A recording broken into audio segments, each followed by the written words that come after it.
So to select it, you just be aware of your press and drag. Okay? And window. So again, window is moving to the right. As long as you move to the right, if you go like this, you see all the objects that are highlighted? Those are the ones that'll get selected. I let go. They're now selected.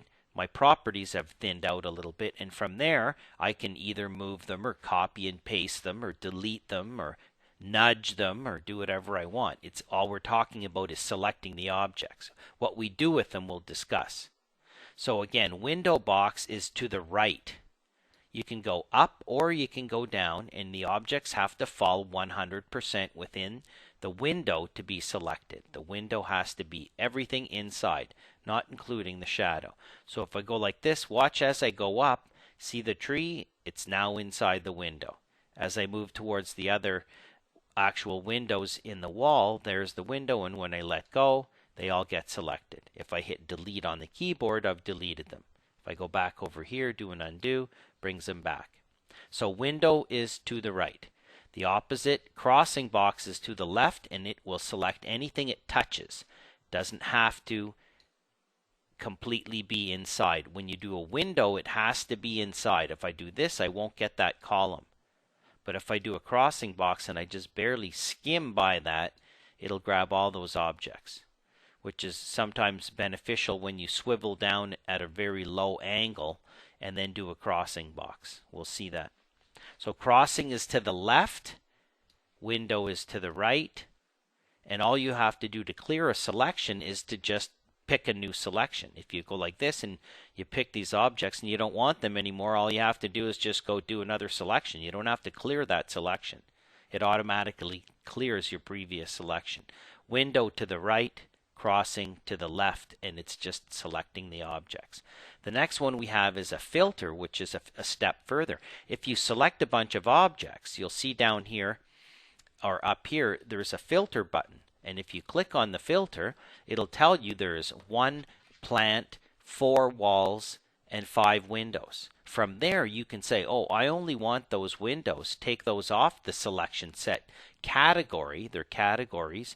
Hit OK, and all of a sudden only those windows are selected, and then you can say, oh, okay, I'm going to change them to be a different size.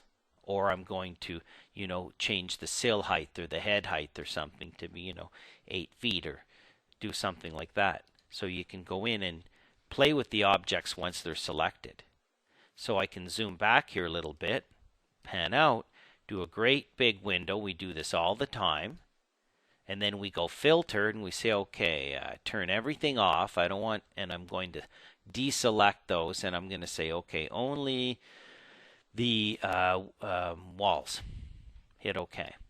The walls are all selected. Now I can go in and change them to a different wall type, or I can change the wall top or bottom or offset, all kinds of properties. So we use the filter all the time. Filter allows us to filter the selection. Pick some objects, hit the filter button, tells you how many of each category, and then you can pick the ones that you want and hit OK.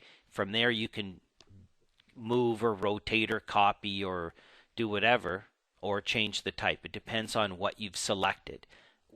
The properties will reflect on heavily on the objects that are selected. So filtering, great for when we're doing our modify.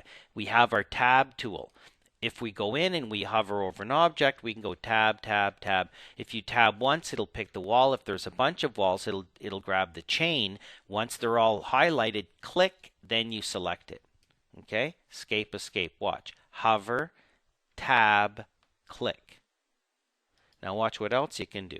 If you only want to go part way around, let's say you pick this wall first, go down to over here, stay near this end of it, hit your tab button, and then click. Oh, it only works in plan view, what I'm talking about. See, if you pick on here and then hover over this end of this and hit tab, it's actually picking them all. Watch the difference. If we go to do this from a floor plan, if I pick the same wall and I hover at this end and I go tab, click, it'll only go around that way. Watch. Pick this arc, go to this end of this wall and go tab and click, and it'll go that way. See how I've selected those? Then I can change properties or delete or move or rotate. If I pick the same arc but I go to this end of the wall, tab, click, it'll wrap around this way. So pick an object, hover at one end of it, tab, click, and it'll select that chain. There's a great tip for you there. So that is using our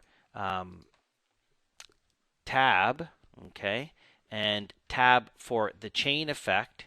We have our shift key again, and we have control. So between using all of these, at any point, if you hold your shift key in, it'll remove the objects.